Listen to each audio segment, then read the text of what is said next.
there. How are you? Great. It's Thank great you to for see you. joining us. Well, it's good to be with all of you. Let me go ahead. So Judith, should I go ahead and share my screen? And Yes. okay, let's see.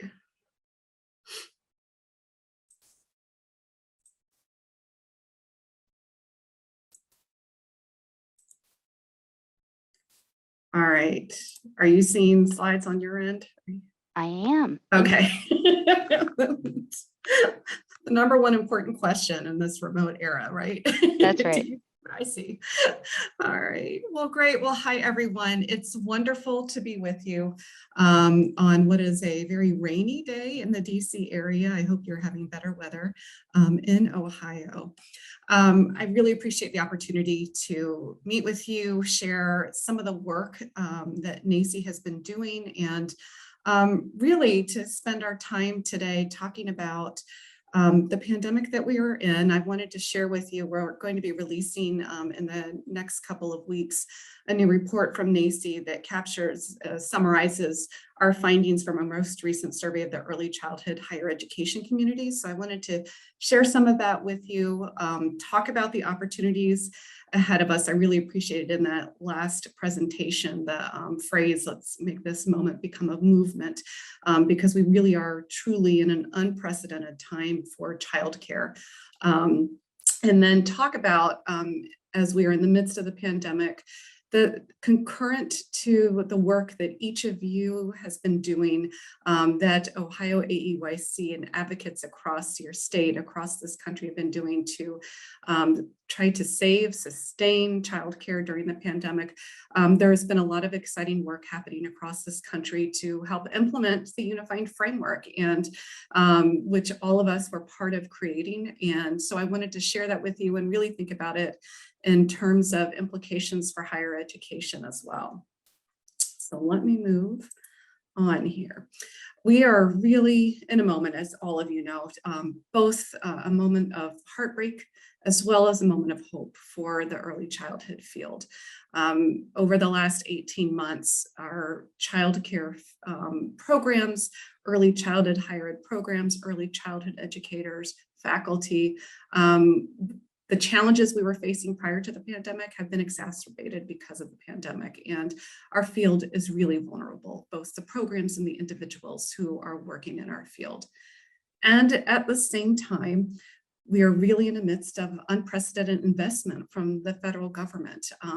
Because of your advocacy as individuals, as part of a collective. I saw a comment in the last session that sometimes it's easier to advocate as part of a group, and yes, and I want to give a shout out to Ohio AEYC and all of you for the advocacy you have been doing, because it has resulted in securing $50 billion in federal dollars in relief for the childcare field. And this is really a historic time. So that while we know 50 billion is not enough to sustain childcare, it makes a huge difference. And when we were celebrating winning additional $2 billion just a couple of years ago, we're now celebrating $50 billion. So I just hats off to all of you. Thank you for being relentless in your advocacy for this field. It really does make a difference, and it's exciting to see the 50 billion in childcare. There's also billions of dollars for higher education and relief dollars too, and hopefully all of your institutions are benefiting from that as well. You know, we know the realities, right, of where we are currently and what COVID has been doing to our field, both in terms of the challenges, exacerbating the shortages, childcare shortages we find, the staffing shortages that we're facing in our field. It's also really widening the gap between K-3 and birth through 5. And I think after so much momentum that went into Power to the Profession and the unifying framework to really recognize ourselves as a birth through age 8 profession, we have seen with the pandemic that it has kind of exacerbated some of the divisions that within our states between our birth through 5 and K-3 systems. And we certainly know the impact it's had on post-secondary education. I'm going to talk a little bit about that in just a moment. It's also created opportunities for us. Childcare is seen as essential, and we can see in the media articles and stories about how essential childcare is, the impact it has on our workforce, and on the ability or inability right now because of the lack of childcare, particularly for women, to go back into the workforce. And we have seen billions of dollars in federal relief coming for childcare. So it has been heartening as well to in this time to see this real recognition. And I really want to echo again that taking this moment and making it a movement and leveraging those opportunities. So we at NACE have been surveying, as you know, the childcare field as well as early childhood higher education programs to really better understand the impact of the pandemic on our programs. In March or April of 2020, we did our first survey of the early childhood higher ed community. And then again, we surveyed in the late spring of this year. We did a 1 year later survey of the programs and early childhood higher ed programs. So I wanted to share with you just some of the findings from that. And as you all know, we really center our work at NACE around the field, around the voices from the field, you as faculty, as early childhood educators. So I wanted to lift up some of the quotes that came through from our most recent survey that I think capture the experiences that all of you have been having during this time and the challenges that have been faced with supporting students during this time, and not just with their online learning, but really supporting their social and emotional health, helping them manage challenges they're facing related to housing, employment insecurities, financial insecurities during this time. And as faculty, the unending work that you have been doing to continue to convert what's traditionally been face-to-face courses into online learning, and just the additional hours that you have been spending on this. We heard loud and clear through the survey, just the fatigue that faculty are feeling, the burnout that they're feeling right now as it continues. And as we are now in the midst of a fall semester where campuses have been moving back to remote learning, going into face-to-face learning. It just seems to change daily in terms of how we are teaching and where we are teaching. We know we face a lot of challenges with access to field experiences because childcare programs have closed, or if they're open, they are really limiting who is able to be in the building with children right now. And we have seen that the pandemic has really exacerbated the vulnerability of our degree programs that already may have been experiencing low enrollment. And because of the pandemic and further declines in enrollment, programs are really worried that they may be closing because it is hard to make the case to presidents and provosts who are under a lot of pressure to invest in programs that prepare individuals for living wages. And in early childhood, we can't say that we can do that in many cases. And so we really have seen a lot of vulnerability in our programs right now. I wanted to share just some of the stats that came through in the survey, just to give a sense nationally what programs have been experiencing. We surveyed all of the programs in our NACE network, our accreditation system. We heard back from over 600 faculty representing over 400 institutions. There was a fairly even split with the number of faculty responding from associate degree programs and baccalaureate graduate degree programs. So, as we surveyed them about about the impact on enrollment, on budget, on staffing, we asked them about experiences that the level of difficulty they're having right now with either managing teaching online, access to technology, experiences with supporting students during this time. We asked about faculty's own mental and emotional health. So I'll just share some of the numbers coming from that survey. But not surprisingly, over 60% of faculty reported that they have seen declines in their early childhood degree programs across the board. That this was fairly common in terms of the level of decline. About 50% experienced declines of 25% or less in their enrollment, but about a quarter of the faculty indicated that they've experienced declines of more than 25% in their enrollment.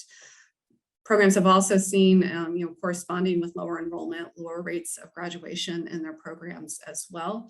And about a third of programs have seen decreases in their budgets during this time, which has a real impact on the ability to offer courses, on staffing in the programs. And about 20%, as a result, have had cuts to faculty and staff. So that means there are fewer faculty taking on more responsibility during this time, supporting their students. And as I said, there are many programs that are worried that over the next year to 18 months that they may potentially close because of enrollments and their uncertainty about whether enrollments will recover. And 2% of the faculty reported that their programs have closed during this time.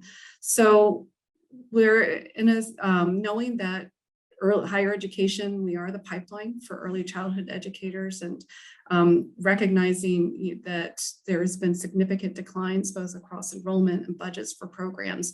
It is ever more important that we advocate and work toward building infrastructure in our programs. And I'll talk a little bit about, in just a minute, opportunities at the federal level, and also some of the work that's happening around the implementation of the unifying framework that hopefully we can use to galvanize as we think about sustaining and growing early childhood higher ed programs. I wanted to share some other findings from our survey as well. That even a year later, in March of 2020, faculty very quickly, like some in 3 days, some in a week, some in 2 weeks, had to move all of their coursework into online, and many are still finding it very difficult to teach what's traditionally been face-to-face content online, particularly when we have seen in some of the courses that around the creative arts, we have heard loud and clear how challenging it's been, particularly in some of those curriculum courses to teach that content online. 41% of faculty reported it's been really difficult to manage their own mental emotional health during this time, in the midst of supporting their own families and home responsibilities or work responsibilities, supporting students. I think early childhood faculty prior to the pandemic were known for going above and beyond and supporting students, and it's really been ever more the case during the pandemic as well. And that many faculty reported that they're not just supporting, it's challenging to support students' online learning during this time, but their students are facing housing and economic insecurities right now, and being able to connect students to resources both on campus and in the community has been a big part of the work that faculty have been doing right now to make sure that their students are okay and can get through this pandemic. It was also really disheartening to see that about 20% of faculty reported experiencing food insecurities, housing, financial insecurities during this time as well. So, our students are suffering, our faculty are suffering during this time, and we need support for them. Which is, and yet at the same time, as the challenges really came through in the survey, we were also faculty really reported some kind of silver linings and lessons learned during this time as well, that they've seen as positives and that they hope can continue after the pandemic ends. I've captured some of the quotes from the survey that, that I think highlight some of these pieces, that while at the same time programs have experienced declines in enrollment, some have been able to maintain or grow their enrollment during this time because courses are online, which makes it easier for their students who are already working to be able to attend class. And so so while there's been challenges in accessing higher ed, some have seen that this has increased access in some cases. We've seen programs being really creative and about how they can connect their students to young children during this time. And so we heard, and the second quote here kind of captures this, that some higher ed programs have been able to work with their field experience site partners to add cameras into those early learning settings so that their students are able to observe children during this time. But it's also been beneficial to families as well, as they've been able to see their children during the day as well. A lot of people reported that being remote and having remote office hours has really increased access to their students, and that they see a whole lot more of them during this time because students feel more comfortable just hopping into a Zoom room to check in with a professor rather than having to drive to a campus to do that. We've also seen faculty reporting that they've used this time to really build their curriculum and take an opportunity, like in the second to last quote here, to really take advantage of the nature outside of their homes and be able to bring that in and use that in helping students think about curriculum for young children as well. So we've seen a lot of innovations in terms of how faculty are changing the content in their programs, taking advantage of sort of the being in an online space to really advance their curriculum. So as we're kind of in this time of challenges for the field, as we said, we're really in a time of a historic time for childcare as well. And so while we are celebrating $50 billion for childcare right now, and billions of dollars for higher education and federal relief dollars, we're really excited that there's potentially $450 billion on the table for childcare in the administration's American Families Plan. And currently in Congress, the bill is moving through, a reconciliation bill is moving through to try to make this $450 billion a reality. So I wanted to just highlight a few pieces around the legislation, which is still under consideration and moving through Congress. So the advocacy is really, really important. And I really encourage you, as you work with Ohio AEYC and your own communities, as individuals, as you work with your students, to really weigh in with your members of Congress about how important this money is and what a difference this money is going to make in Ohio for childcare in Ohio, for your higher ed programs in Ohio. So just a little bit about the reconciliation bill that is moving through right now. It's quite incredible in terms of the breadth. It addresses quality for childcare as well as access to childcare. And so kind of want to talk through those pieces. That the bill will build on the $450 billion, builds on the CCDBG program and expands that program for birth through 5, for programs serving birth through 5 children. There's also built into this that families' co-payments are going to be capped at 7% of their income. And it'll be on a sliding scale fee. We know that so many families right now are paying more for childcare than they pay for their mortgages and other household expenses. It is not okay. It's not sustainable. And so this bill will cap the amount that families will pay toward childcare at 7% of their income.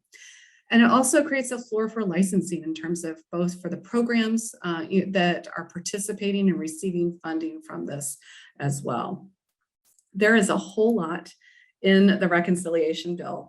So, we will not go through it all, but we wanted to highlight some of the other pieces in that bill that I think are important for childcare. So children receiving childcare assistance will get it for no less than 24 months. This bill is about making access to childcare sustainable, quality for childcare sustainable. The states will be using grants and contracts to promote consistency and quality, no longer relying on enrollment numbers, but really, no longer relying on attendance numbers, but really relying on enrollment, on contracts to build that consistency so that programs can count on those dollars for the programs. It also helps support compensations for early childhood educators as well. The reconciliation bill also includes free community college for early childhood educators. This is pivotal. We know tuition is not the only cost of attending college, but it's a big cost of attending college. And knowing that as a profession, through the unifying framework, that we really are working toward a vision in which every early childhood educator is professionally prepared before they enter, before they begin practice, that eventually as we work toward every early childhood educator holding an early childhood baccalaureate degree, that this pathway to that baccalaureate is so very important. And so having free community college for early childhood educators will make a huge difference for both the individuals pursuing post-secondary education and for the quality of childcare in this country. The bill also includes paid family leave. It expands the child tax credit and dependent care tax credit. We know that the expansion that is already currently in place has been so pivotal to helping decrease child poverty in this country. And we're thrilled to see expansion in the reconciliation bill. So I want to, this is the federal opportunity that's before us right now. And I also want to talk about the opportunity before us as it relates to our work as a profession and building toward becoming a more defined profession, a more consistent profession across this country. So I want to turn to talking about the unifying framework for a little bit, and then there'll be time. I would definitely want to take questions or hear comments from you as well. But in March of 2020, as all of you know, and I know we have talked before with you, as NACCE's been part of Ohio AEYC and this summit before. In March of 2020, we released the unifying framework, which laid out a very clear vision for this profession. And I want to just talk a little bit about the key recommendations, I think, particularly as for implications for higher education. That again, the framework is really centered around a restructuring, a simplification, a streamlining of this profession so that it's clear to both the early childhood educators, those participating in the profession, as well as to the public, what it is early childhood educators know and are able to do, and to ensure that early childhood educators are compensated salary and benefits for the work that they do. So again, the structure of the profession is really organized around these three designations of ECE 1, 2, and 3 within the early childhood education profession, and that each of these designations has an associated scope of practice in terms of what that individual is able to do in their level of autonomy in the early learning settings. It has an associated expected level of professional preparation, and that compensation then aligns to the designations. So again, you'll see on this graphic, I know we have talked with you before about what each of these designations means, but I thought I'd kind of convey this also through this graphic, in the sense that as we look at what does this mean for states and to be licensed to practice as an early childhood educator, it's that the vision is that there is a birth through age 8 license in each state, and that within each of these licensees, an individual would apply for one of those designations, the ECE 1, 2, or 3 designation. And so, for example, an individual applying for an ECE 2 designation is someone who has completed an early childhood education associate degree program. They have completed their field experience.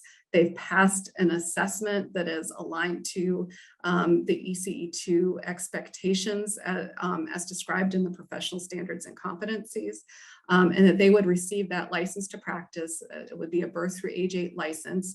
And because of their level of preparation, the content of their preparation, they could serve in lead roles in birth through age 5 settings, and they would be in support roles in K-3 settings.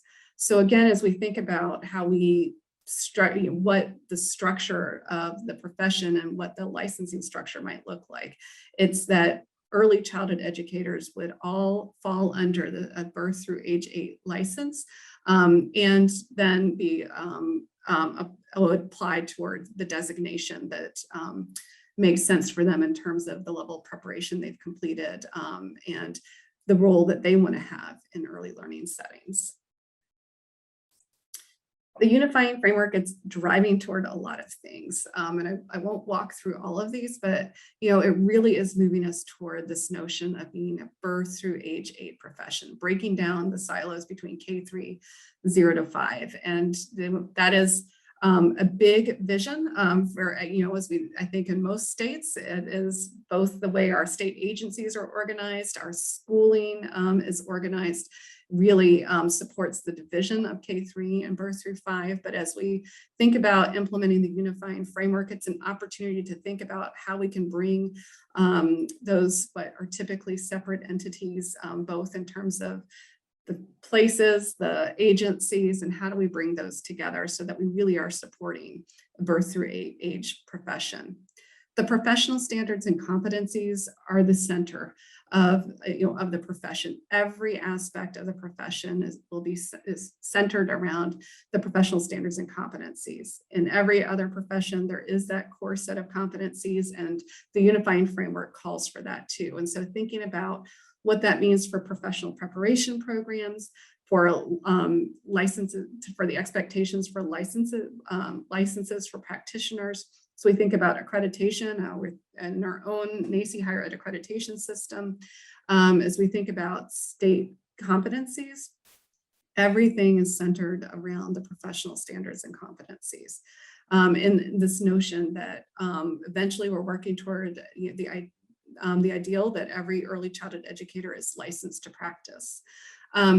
Compensation is key in this, and that is one of the primary recommendations in the unifying framework about how do we finance the system so that the burden is no longer on families, it is no longer on programs, and that it really calls for the federal government to be the financing backbone for the system to ensure that compensation is fair for all early childhood educators, and that it's no longer determined based on the age of the children you're serving, the setting that you're serving in, but so that there is pay parity across the profession, so that an individual who has an early childhood associate degree who's teaching in a Head Start program is paid the same as an early childhood educator with an early childhood associate degree in an infant toddler in a private setting.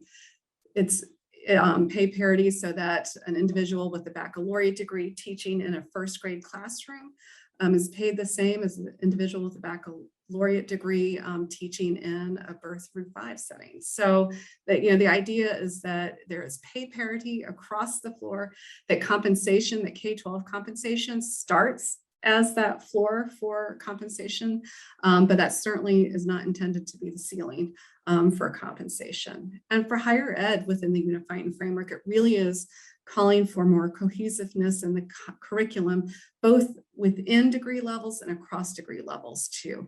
I think that's one of the things that came out as we worked on revising the professional standards and competencies alongside with the unifying framework.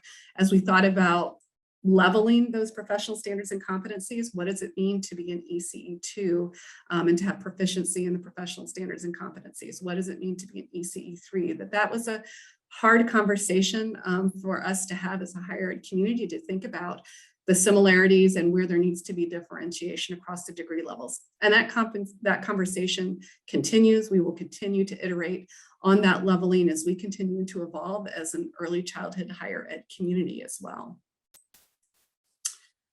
Just in terms of the unifying framework too, as we think about particularly for higher education, that the framework calls for both a set of responsibilities for us as early childhood higher ed programs. It also says really clearly though, that higher ed needs infrastructure and supports, and that our early childhood programs alone can't do that alone, that we need investment from our higher ed leaders, that we need federal investments to support our work, and that there are really particular infrastructure supports that we need for faculty in order for us to be able to effectively prepare early childhood educators. There are program supports that we need in place. For example, we need consistent and a lot of access to high quality field sites. There's a lot of work that needs to be done, and it can't be on the burden of faculty alone to identify those sites, but there is more systemic work that needs to happen to build access. There needs to be supports in place for our students as they go through programs. We know the non-traditional student is the traditional student in our programs, and we need a lot of wraparound supports to make sure they can be successful in completing their programs. There are a lot of states taking on this work. These are just some of them here, and I'm not going to capture all of the work that's happening within the states that are here. But I think we here, as we work with states on a lot of different elements of implementing the unifying framework. They're eager to hear from each other about what they're doing. And so I thought I'll highlight just a couple here just to give a sense of some of the work. But there's lots more happening, and I really welcome you reaching out to learn more about that as well. But I'll share in Pennsylvania, their Office of Child Development and Early Learning recently adopted the professional standards and competencies as the early childhood educator competencies for the state. This is really exciting work. They adopted the standards and competencies wholesale. They added an additional standard around mental health and health and wellness. That's a really important priority in their state. But this is exactly what the intention of the unifying framework is. As we work toward becoming a unified profession, we become unified around one set of competencies for early childhood educators. And so this is one way Pennsylvania is implementing that, and it has huge implications for the content and professional preparation programs, for their professional development systems as well. In Washington State, they have in their K-12 licensing system, there is an early childhood endorsement. And so they are now using the professional standards and competencies as the expectations for for achieving that endorsement. So they're building it into their licensing system. There's a lot of great work happening in Alabama around pay parity, particularly for preschool educators in that state, so that those that are working in Head Start, those that are working in private settings, those that are working in public schools are paid the same, compensated equally. And they're working on expanding that so that it can apply to all educators who are working in birth through 5 settings. So it's exciting to see how they're leveraging some of their federal dollars to support this work, leveraging some of their connections in the business community to help support this in the state, but they are really taking on that challenge of compensation parity across the state. They're also doing a lot of work to invest in higher education in that state, both for faculty development, supporting accreditation for their early childhood programs in that state. And again, they're leveraging all of their federal dollars, particularly their preschool development grant, to support some of that work. As we think about, because I know I'm running out of time, so I think, as we think about just kind of questions to think about moving forward as an early childhood higher ed community in Ohio, I put some questions out here just for us to think about, both within as a state, as a community within the state, but questions that we need to think about at sort of the national level too. And as we think about the federal dollars that are coming in, the opportunities to use those dollars both to support childcare programs, to support early childhood higher ed programs, thinking about, do we have a strong understanding of the state's, our current workforce, early childhood workforce demographic and needs? And is this information, is it easily disaggregated sort of at that community level? So we have a really good sense of within each community of the needs. And a sense of the productivity of our early childhood higher ed programs. Because I think based on that work and analysis, there's opportunities to really connect to the communities and more intentionally address some of the workforce needs. And so as we're looking at states and talking to states, there is a wide variation of their access to information about their workforce, about the childcare needs in those communities, and then doing that matching work of really looking at the higher ed programs that are in those communities and intentionally organizing around that. I think back years ago in Georgia, there was really exciting work that they had done at the K-12 level to think about a lot of staffing shortages at the K-12 level, and they divided that state into, I think, 12 regions, and the higher ed institutions within each of those regions worked very intentionally to gather the data on the specific workforce needs, and then really kind of reshaped their programs to very specifically address those workforce needs. And so it was kind of exciting to kind of see that intentionality of both using the data and the partnerships between higher education and the communities to really address those educator needs. I think no one's surprised if you've heard me talk before about sort of what's the current condition of articulation transfer pathways for early childhood educators. And the framework itself calls for seamless pathways and a lot more work to be done on this effort. And I think some of the questions that we talk about with higher education is, are the articulation transfer agreements, are they primarily relying on institution to institution agreements? Are there system-wide agreements? Is what's written in the agreement actually what's happening in practice? We've heard so many stories, right, about the agreements have been signed, but it's really hard to enforce those in practice. And thinking about, the real stickler in this is how the ECE credits transfer, and are the majority of ECE credits from the transfer institution transferring into the major of the receiving institution. And thinking about how do we crack this nut that the AAS is the typical early childhood degree that most students receive, and those aren't built to be transfer degrees per se, but how do we support building them into transfer pathways so that students are not losing credits when they move into the receiving institution, that the early childhood courses they take at their first institution are counted in the major at their receiving institution. And I think it's really important to take a look at the federal relief dollars, how they're currently being used in Ohio higher ed programs, and the opportunities there are to leverage those dollars to support both the programs and the program needs, as well as the students in the programs. And I think, as the unifying framework lays out infrastructure recommendations related to faculty, related to program needs, to student needs, thinking collectively, I think it's so impressive in Ohio to have this early childhood higher education community to think collectively around, is there one or two of those priorities we really could rally around as a community and advocate for, both within our institutions and within our state as well, to secure some funding to support those needs. There are a lot of resources at NACCE to support your work.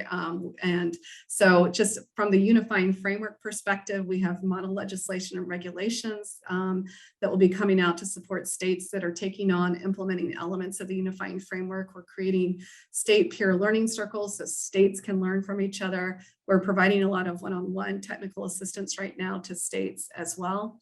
And then there's a lot of resources for faculty, just in terms of sort of the knowledge base. I point back to the NACCE position statements. Our developmentally appropriate practice position statement was most recently updated. We're excited that the 4th edition of the DAP book is coming out this fall, will be out later this fall. There's a lot of resources. I encourage you to use the pandemic surveys we've been doing. So we have a lot of briefs on those that you can use in your own advocacy efforts. And then this fall, we have reports coming out. We'll have the report summarizing our findings from our early childhood COVID survey. There'll be a program supports report coming out. We've also done a lot of engagement with higher ed leadership. And so there's a report coming out probably in November summarizing that work and really pointing toward an agenda to increase the investment from higher ed leadership in early childhood education.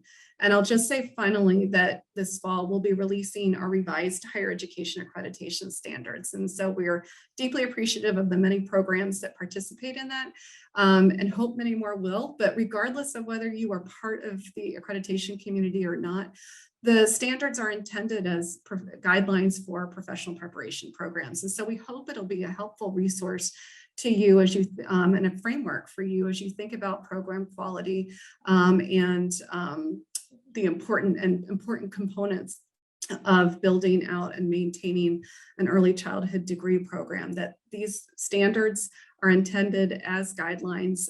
They were developed from the field and represent consensus from the field. And so we really hope programs will use these as a way to help sort of guide and support their work and maintaining program quality.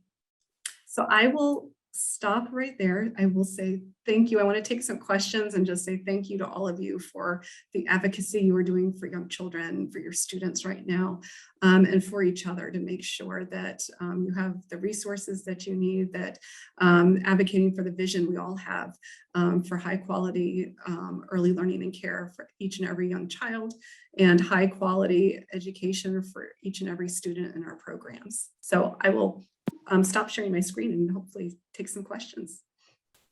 Yes, thank you, Mary.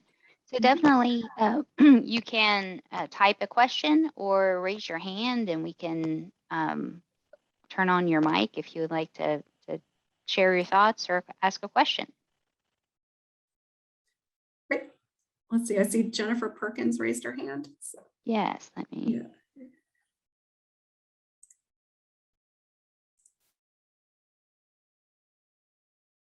Go ahead, Jennifer, you should be able to unmute.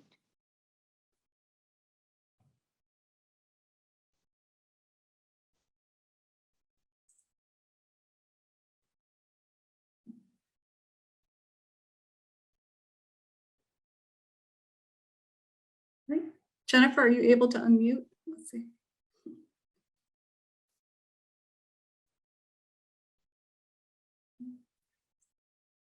Sorry, I think I pushed it by accident. My apologies. Great. Great, we can. I think it may have been an accidental hand raise there. Okay. So Mary, I was fascinated by those initial percentages and the data that you were sharing from the responses. And so I too would be interested for those higher ed folks on this call, if you know, they kind of where they fell in some of those percentages as far as seeing decreases, or, you know, I saw a glimmer of hope that folks were able to complete additional courses because they were online now. So I think that would be helpful as well to kind of hear what's the Ohio landscape. And I can afterwards pull some of the numbers. We didn't have enough numbers to make it statistically significant for each state, but I'd be happy to share the numbers that did the respondents that did come in from Ohio and share the numbers from that. Oh, sure. Yeah. Just didn't know if folks anecdotally kind of knew how their programs were faring.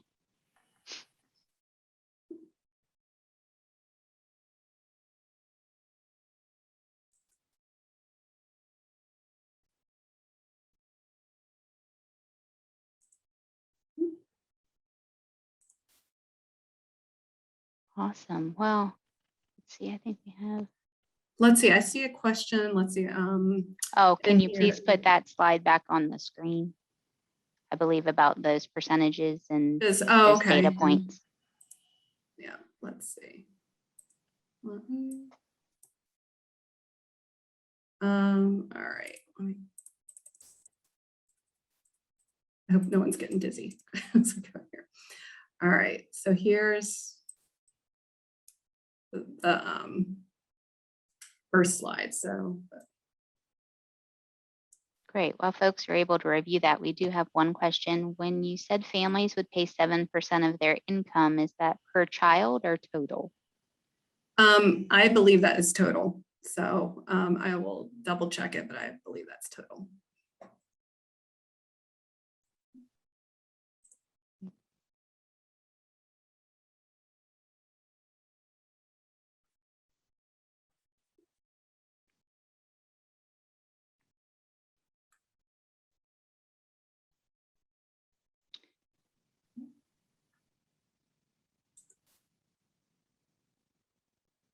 Great. It says that we at Owens Community College have seen a significant dip in enrollment. Our chair has worked hard to build it up and we are gradually increasing. It's good to hear.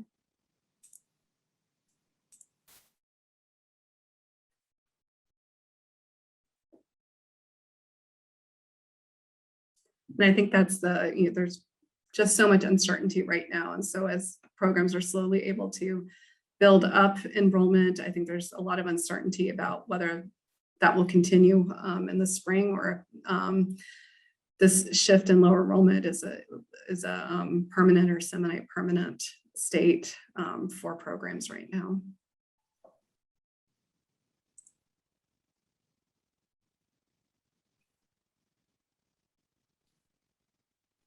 Right, and I see someone sent a comment that they've experienced consistent enrollment during pre and post pandemic. And I should have included in here too that, which I'm happy for that program, and about 25% of the respondents did report that they have not experienced declines in enrollment, budget, or staffing during this time. So a small silver lining that a portion of our early childhood higher ed community has been able to kind of maintain course, normal operations during this time.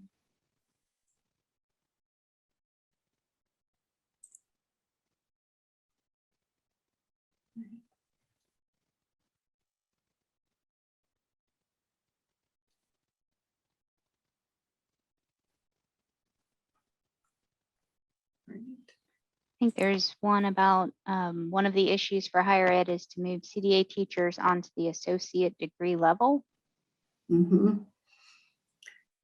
And I think part of resources like Teach, like the federal relief dollars for higher education, there is funding to support students during this time, both tuition as well as some of the wraparound supports. And I think that's one of the challenges, is how do we get those who hold the CDA or a different, a different sort of initial credential, and supporting them into the associate degree program. Being able to have both tuition covered as well as wraparound supports is critical. Great point.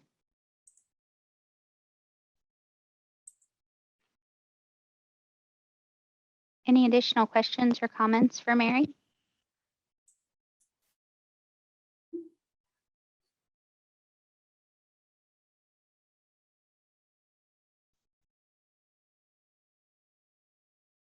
All right. Well, Mary, thank you so much for joining us today. Right. Thank you for inviting me. It was wonderful to be with all of you, and just a huge thanks. And I hope you're having some moments for self-care during this time too. So I know it's a really busy time for faculty. So.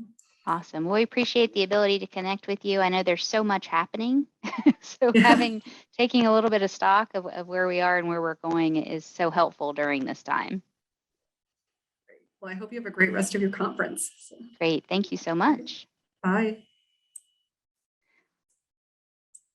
Awesome. So we are going to take a moment. I think that was a great conversation that kind of helped shape our next steps here in our state.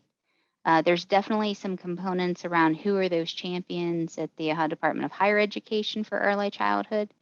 We can always, further explore. So I think that's great as well.